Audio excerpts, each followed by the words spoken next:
സർക്കാർ മെഡിക്കൽ കോളേജിലെ ഡോക്ടർമാരുടെ അനിശ്ചിതകാല സമരം തുടരുന്നു. OP ബഹിഷ്കരണത്തോടൊപ്പം ഇന്നു മുതൽ അടിയന്തരമല്ലാത്ത ശസ്ത്രക്രിയകൾ നിർത്തിവെച്ചിരിക്കുകയാണ്. 4ാം ദിവസം സമരം തുടരുന്നതോടെ രോഗികൾ ദുരിതത്തിലാണ്.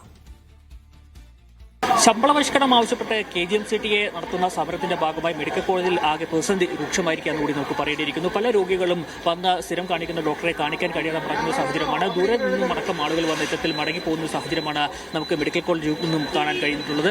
ശമ്പള പരിഷ്കരണം ഉടൻ നടപ്പിലാക്കും. തന്നെ ഒഴിവുകൾക്കനുസരിച്ചുള്ള ഡോക്ടർമാരെ നിയമിക്കുക, പുതിയ തസ്തികകൾ സൃഷ്ടിക്കുക, രോഗികളുടെ എണ്ണത്തിനനുസരിച്ച് തസ്തികകൾ സൃഷ്ടിക്കുക തുടങ്ങിയ ആവശ്യങ്ങൾ ഉന്നയിച്ചാണ് KGMCTA സമരം നടത്തുന്നത്. കഴിഞ്ഞ കുറേ നാളുകളെ അവർ സമരത്തിലായിരുന്നു. അധ്യാപനം മുടക്കിയും ഒപ്പം തന്നെ OP ബഹിഷ്കരണവുമായി ഒക്കെ സമരം നടത്തിയിരുന്നു. ഇപ്പോൾ ശസ്ത്രക്രിയ അടക്കം മുടക്കിക്കൊണ്ടുള്ള ഒരു സമരത്തിലേക്കാണ് KGMCTA എത്തിയിരിക്കുന്നത്. പലരും വലിയ രീതിയിൽ ബുദ്ധിമുട്ട് അനുഭവിക്കുകയാണ്. എവിടുന്നാണ് വരുന്നത്? സ്ഥിരം കാണിക്കുന്ന ഡോക്ടറെ കാണിക്കാൻ പറ്റിയായിരുന്നോ? എന്താ പറയുന്നത്? അവിടെ സമരാന്ന് അറിയായിരുന്നു? സമരാന്ന് അറിയായിരുന്നു? TV-ൽ സമരം ഉണ്ടായിരുന്നു. പക്ഷെ എന്നാലും ആ ഡോക്ടർ വരുമെന്ന് പറഞ്ഞ് അതിന്റെ അസിസ്റ്റന്റ് ഡോക്ടർ, സീനിയർ ഡോക്ടർ ഉണ്ടായിരുന്നു, കാണിച്ചു. കുഴപ്പമൊന്നുമില്ല. മെയിൻ റോഡ് ഇല്ലെന്ന് പറഞ്ഞത്. ഇനിയിപ്പോൾ എന്തോ ചെയ്യുന്നത്, വരാൻ പറഞ്ഞു. അങ്ങനെ വിളിച്ചു വന്ന നമ്മൾ ആയിരുന്നു വരുക. അപ്പം സ്ഥിരം കാണിക്കുന്ന ഡോക്ടറെ കാണിക്കാൻ പറ്റുമോ? പറ്റത്തില്ലെന്ന് പറഞ്ഞു. സമരത്തില്ല, കാണത്തില്ലെന്ന് പറഞ്ഞു ഇന്നലെ വിളിച്ചപ്പോൾ. അപ്പോൾ ഇന്നാ വരാൻ പറഞ്ഞ ഡേറ്റ്, നമുക്ക് ഇന്നത്തെ ദിവസം ഡേറ്റ്. സമരം കഴിയുന്നവരെ കാത്തിരിക്കേണ്ടി വരും മറ്റേ ഡോക്ടറെ കാണാനല്ലേ? അത് അങ്ങനെ ഇന്നത്തെ ദിവസം ഇനി കാണാൻ പറ്റത്തുമില്ല. ഇനിയും വരണം ഒരു പ്രാവശ്യം കൂടെ, അല്ലേ പറ്റും. മെയിൻ ഡോക്ടർ ഉണ്ടെങ്കിൽ ഇനി എല്ലിൻ്റെ ഇത് എക്സ്റേ എടുത്തിട്ട് നോക്കാം. ഓടിഞ്ഞതാ. സ്ഥിരം കാണിക്കുന്ന ഡോക്ടറെ കാണിക്കാൻ പറ്റിയായിരുന്നു? ഇല്ല, പറ്റില്ല. സാറൊന്നും അവധിയാണെന്ന് തോന്നുന്നു. അന്ന് സമരാന്ന് അറിയായിരുന്നു. TV-ൽ കണ്ടു. എന്നാലും നമുക്ക് കാണിക്കാതിരിക്കാക്കൂലല്ലോ. അപ്പോൾ അടുത്ത ഡേറ്റ് ഇട്ട് തന്നു. സീനിയർ ഡോക്ടറില്ല, വേറെ ജൂനിയർ ഡോക്ടർ ഉണ്ടായിരുന്നു. PG ഡോക്ടർമാരെ കാണിച്ച് മടങ്ങുകയാണല്ലേ? അത് മടങ്ങുകയാണ്. ഞാൻ RCC-ലെ പേഷ്യൻ്റാണ്. അപ്പോൾ ഹാർട്ടിന് ബ്ലോക്ക് ആയപ്പോൾ ഇവിടെ വന്നു. അപ്പോൾ ഇവിടെ ഡോക്ടറെ കാണാൻ പറ്റണില്ല. അധികം നേരം ഇരിക്കാനും പറ്റില്ല. എനിക്ക് റേഡിയേഷൻ ചെയ്തുകൊണ്ടിരിക്കുകയാണ്. ഇപ്പോൾ ഡോക്ടർമാരെ സമരമില്ല. അപ്പം അറിയായിരുന്നു ഡോക്ടർമാർ, സീനിയർ ഡോക്ടർമാർ ഇല്ല?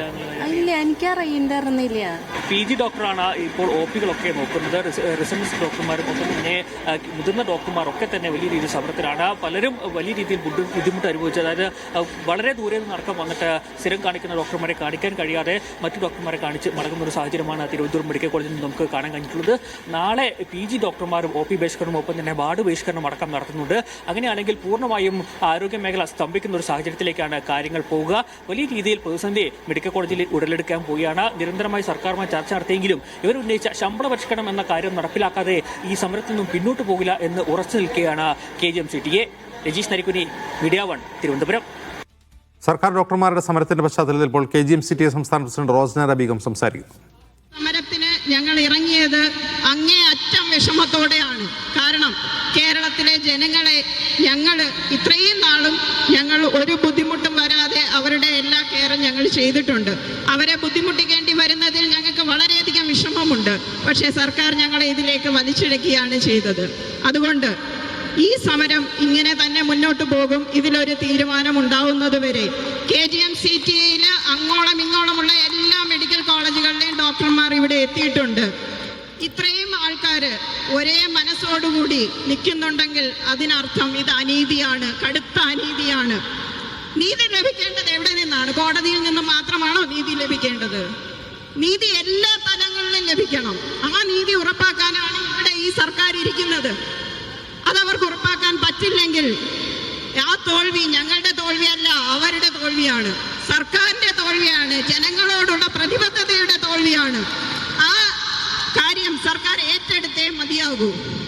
ഇതിനൊരു തീരുമാനമുണ്ടാകുന്നത് വരെ KGMCTA സമരത്തിലായിരിക്കും. അത് ഞാനിവിടെ ഉറക്കെ പ്രഖ്യാപിക്കുകയാണ്.